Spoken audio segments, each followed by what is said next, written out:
और मैं यह भी विश्वास दिलाकर लाना चाहता हूं, चुनाव बार बार होंगे। जो मैं कहूंगा बहनों भाइयों, भारतीय जनता पार्टी जो कहती है, चाहे उसके लिए कितनी ही बड़ी कीमत क्यों न चुकानी पड़े, अपने वह वचन को पूरा करती है।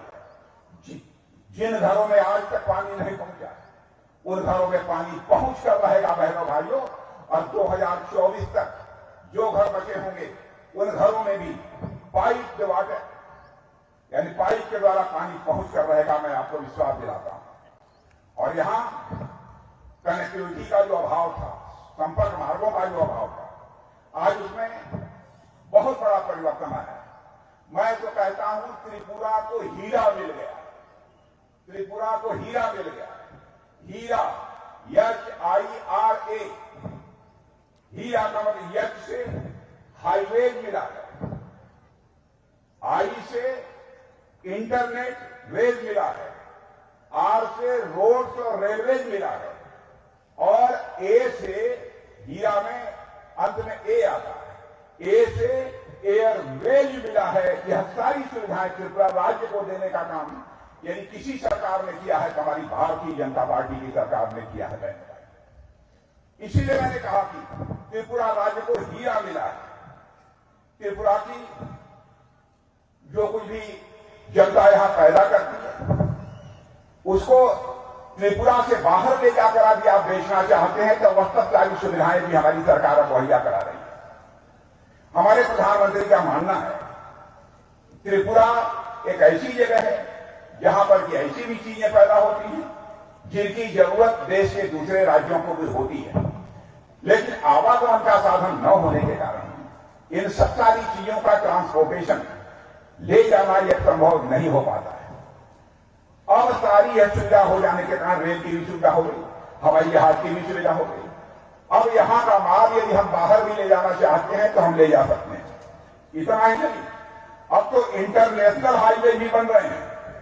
रंगून और बैंकॉक से पूरे नॉर्थ ईस्ट को जोड़ा जा रहा है। अब तो त्रिपुरा में और नॉर्थ ईस्ट में कोई सामान पैदा होगा, उसको यदि आप बेचना चाहते हैं तो केवल आप त्रिपुरा में ही नहीं बेचेंगे, जरूरत होगी तो रंगून और बैंकॉक थाईलैंड तक ले जाने का काम आप करेंगे। मेरे बहनों भाइयों, यह व्यवस्था हमारी सरकार करती है। इतने बड़े परिवर्तन हमारी सरकार ने किया है। अब इंटरनेशनल ट्रेड का एक बड़ा गेटवे बनने की तरफ हमारा यह त्रिपुरा राज्य तेजी के साथ आगे बढ़ रहा है। त्रिपुरा में पहले कितने मेडिकल कॉलेज थे? विप्लव जी, त्रिपुरा में कितने मेडिकल कॉलेज थे पहले सीपीएम के राज्य में?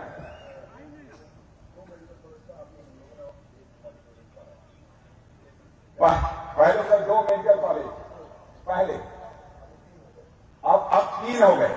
और हमारी सरकार का फैसला है, मोदी जी ने कहा है हमारे हिंदुस्तान का एक भी जिला नहीं बचना चाहिए जहां पर भी मेडिकल कॉलेज न खुल जाए।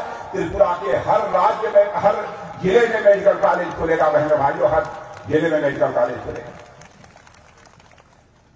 गरीबों की चिंता करने वाली, दलितों की चिंता करने वाली, शोषितों की चिंता करने वाली यदि कोई सरकार है मेरे बहनों भाइयों तो वह भारतीय जनता पार्टी की सरकार है। यदि यह सरकार दलितों की, गरीबों की, वंचितों की चिंता करने वाली, आदिवासियों की चिंता करने वाली सरकार न होती तो मैं समझता हूं न तो लोगों के घरों में शौचालय बनता, न तो लोगों के घरों में पानी पहुंचता, न तो लोगों के घर में बिजली पहुंचती, और न तो लोगों को आयुष्मान भारत का कार्ड देता। 12.5 लाख लोगों को त्रिपुरा में आयुष्मान भारत का कार्ड मिला हुआ है। पहले गरीब आदमी बीमार हो जाता था, पैसे के अभाव में वह अपना इलाज नहीं करा पाता था, लेकिन जब से हमारे प्रधानमंत्री ने आयुष्मान भारत का कार्ड लोगों को मुहैया कराया है बहनों भाइयों, 5 लाख रुपए तक का मुफ्त इलाज गरीबों का हो रहा है। इसकी भारत में कभी कल्पना नहीं की जा सकती। मैं दावे के साथ कह सकता हूं, यहां भी जो लोग बैठे हैं इनमें से कुछ लोग ऐसे होंगे जिनको निश्चित रूप से आयुष्मान भारत का कार्ड मिला होगा। इनमें से नहीं मिला है तो मैं आपसे कहूंगा हाथ उठाइए कितने लोगों को आयुष्मान भारत का कार्ड मिला। मीडिया के मित्रों, आप भी अपना कैमरा घुमाकर देख लीजिए कितने लोगों को यहां पर जो है आयुष्मान, हाथ उठाइए एक बार, कितने लोगों को मिला है? इतने लोगों को आयुष्मान भारत का कार्ड मिला है। और जिनको आयुष्मान भारत का कार्ड मिला है, मेरे बहनों भाइयों, मैं आपको बतला दूं, यदि 1 साल में आपकी बीमारी ठीक नहीं होती है तो फिर दोबारा भी 5 लाख रुपए का इलाज आपका मुफ्त में किया जाएगा। यह हमारे प्रधानमंत्री ने पक्की व्यवस्था की। यह है, पहले चुनाव होते थे, हिंसा होती थी, बड़ी संख्या में लोग मारे जाते थे, किसी का हाथ कटता था, किसी को चाकू लगता था। लेकिन अब त्रिपुरा में कोई हिंसा हो रही है? कोई हिंसा हो रही है त्रिपुरा में? बहनों भाइयों, यदि कोई भी त्रिपुरा में हिंसा करने की कोशिश करेगा और भारतीय जनता पार्टी की सरकार रहेगी तो उसका स्थान उसका घर नहीं होगा, सरकार की जेल होगी, सरकार की जेल होगी। हिंसा करने वालों को कभी माफ नहीं किया जाएगा। वर्षों तक इस त्रिपुरा का आदिवासी समाज भी उपेक्षा का शिकार रहा। पहली बार भारतीय जनता पार्टी के नेतृत्व की सरकार बनी जब अटल बिहारी वाजपेयी भारत के प्रधानमंत्री। आदिवासियों के कल्याण के लिए उन्होंने कहा, भाई आदिवासियों का कल्याण किसी मंत्रालय में कोई आदिवासी लोगों के कल्याण की व्यवस्था की जाए, उससे काम नहीं चलेगा। आदिवासियों के कल्याण के लिए अलग से मंत्रालय बनाया जाना चाहिए। यह काम भी पहली बार यदि किसी ने किया था तो हमारे नेता अटल बिहारी वाजपेयी ने किया था, जो कि भारतीय जनता पार्टी है। अलग से हम लोगों ने मंत्रालय बनाया और आदिवासियों के वेलफेयर के लिए पहले केवल 21,000 करोड़ रुपए का बजट हुआ करता था। 21,000 करोड़। लेकिन आज मेरे बहनों भाइयों मैं कह सकता हूं कि वह बजट बढ़कर 21,000 करोड़ रुपए से बढ़कर 88,000 करोड़ का हो गया है पहली बार। यही हमारी सरकार है। हमारे आदिवासी भाइयों को भी बेहतर सुविधाएं मिलनी चाहिए, इसकी मुकम्मल व्यवस्था हमारी सरकार ने की है। एकलव्य मॉडल स्कूल पहले जितने थे उनकी भी संख्या पहले से बढ़ गई और लगभग 1,20,000 आदिवासी वनवासियों को भूमि का पट्टा भी हमारी सरकार ने दिया। और पहले जंगलों में जो चीज पैदा होती थी उसमें केवल ऐसे 8-10 चीजें थी जिनकी की मिनिमम सपोर्ट प्राइस सरकार तय करती थी, न्यूनतम समर्थन मूल्य।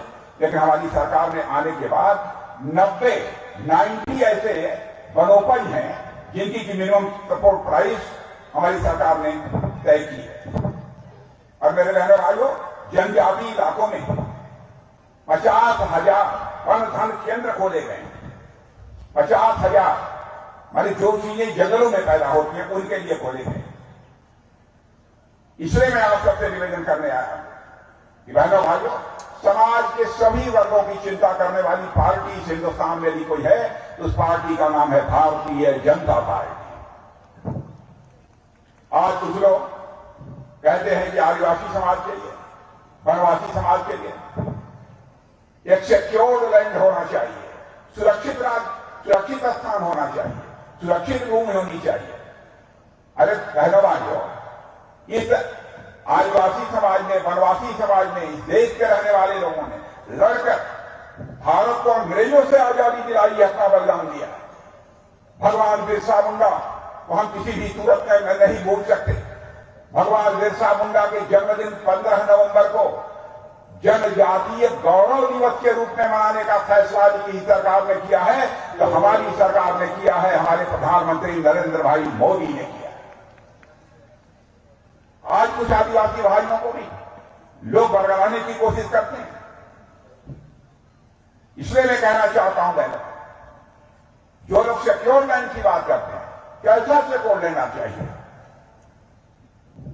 इस देश ने तो अपना राष्ट्रपति ही आदिवासी समाज से बनाया है, जो हिंदुस्तान के समाज में पहली बार हुआ है, हिंदुस्तान के इतिहास में पहली बार हुआ है। यह कोई छोटी बात नहीं है। इसलिए मैं आप सभी से अपील करने आया हूं बहनों भाइयों, आप सबका भरपूर समर्थन यह भारतीय जनता पार्टी को मिलना चाहिए। यहां पर कुछ सरकारी कर्मचारी भी मौजूद हैं। क्या मैं पूछना चाहता हूं, कुछ सरकारी कर्मचारी मौजूद हैं, कुछ जो काम करते हो, जहां दिखाइए कुछ लोग हैं? नहीं। अब यहां ओल्ड पेंशन स्कीम, उसको लागू करने की बात की जाती है। मैं सीपीएम के लोगों से पूछना चाहता हूं, यह बताइए, केरल में तो आपकी सरकार है, वहां पर ओल्ड पेंशन स्कीम क्यों नहीं लागू करते? त्रिपुरा की जनता को गुमराह कर रहे हैं कि हमारी सरकार बनेगी तो हम ओल्ड पेंशन स्कीम लागू करेंगे। बहनों और भाइयों, आपके हाथों में धूल झोंक कर आपका समर्थन हासिल करना चाहते हैं। भारतीय जनता पार्टी आपके हाथों में धूल झोंक कर आपका समर्थन नहीं हासिल करना चाहती, बल्कि आपसे आंखों में आंख मिलाकर भारतीय जनता पार्टी आपका समर्थन हासिल करना चाहती है। एक ऐसी राजनीतिक पार्टी है। इसलिए मैं आप सभी लोगों से अपील करने आया हूं कि बहनों भाइयों, भारतीय जनता पार्टी की सरकार और उसके हमारे प्रधानमंत्री आदरणीय नरेंद्र मोदी जी ने भारत का मस्तक सारी दुनिया में ऊंचा करने का काम किया है। भारत की प्रतिष्ठा सारी दुनिया में बढ़ी है। पहले भारत कमजोर भारत माना जाता था, आज सारी दुनिया मानती है कि भारत अब कमजोर भारत नहीं रहा है, बल्कि भारत दुनिया का एक ताकतवर देश बन चुका है। भारत पहले दुनिया के मंचों पर, अंतर्राष्ट्रीय मंचों पर कुछ बोलता था तो भारत की बातों को गंभीरतापूर्वक नहीं लिया जाता, लेकिन आज भारत दुनिया के मंचों पर, अंतर्राष्ट्रीय मंचों पर कुछ बोलता है तो लोग कान खोलकर सुनते हैं कि भारत बोल क्या रहा है। यह भारत की हैसियत सारी दुनिया में बनी है। यह हैसियत भारत की दुनिया में बनी है। कोविड के दौरान, कोविड की महामारी त्रिपुरा में आई थी कि नहीं आई थी? आई थी। यह बताइए, सभी को 2-2, 3-3 डोज लग गए हैं कि नहीं? लग गए हैं कि नहीं? दुनिया के किसी देश में ऐसा नहीं हुआ है जैसा भारत में हमारे प्रधानमंत्री नरेंद्र मोदी ने किया है बहनों। और यह केवल मैं नहीं कह रहा, विश्व बैंक, वर्ल्ड बैंक ने इसकी सराहना की है कि पूरे दुनिया में कोविड की महामारी से निपटने के लिए जिस प्रकार के उपाय मोदी जी की सरकार ने किए हैं, वैसे उपाय दुनिया की किसी सरकार ने नहीं किया है। सभी इसकी सराहना करते हैं, क्या मैं ही इसकी सराहना नहीं कर रहा। दुनिया में सबसे तेजी से आगे बढ़ने वाली अर्थव्यवस्था यह भारत बन चुका है। इसलिए मेरे बहनों भाइयों, मैं आप सबसे अपील करने आया हूं कि आप सभी का समर्थन भारतीय जनता पार्टी को प्राप्त होना चाहिए। यहां हमारे 2 प्रत्याशी मौजूद हैं। कैलाश शहर से मोक्शर अली, मोक्शर अली कहां है? आइए मोक्शर अली। मोक्शर अली ये हमारे कैलाश शहर से, और चंडीपुर से आए थे टिंकू राज। आप दोनों को जानते हैं? जानते हैं? एक बार तालियां बजाकर इनका जब स्वागत कर दीजिए। बहनों भाइयों, इन्हें भारी मतों से विजयी बनाकर आप त्रिपुरा की विधानसभा में भेजें और भारतीय जनता पार्टी की सरकार बनाएं। यही आप लोगों से अपील करते हुए और आप सबको धन्यवाद देते हुए अपनी बात समाप्त करता हूं। आप सबको बहुत बहुत धन्यवाद। बोलिए भारत माता की, भारत माता की। बहुत बहुत धन्यवाद। धन्यवाद भारतीय प्रतिरक्षा मंत्री राजनाथ सिंह को हमारी इस रैली को संबोधन किया, और ऊनोगुड़ी जिला भारतीय जनता पार्टी की तरफ से उनको हार्दिक अभिनंदन और शुभेच्छा ज्ञापन करते हुए ये विजय संकल्प जनसभा का काम खत्म करते हैं।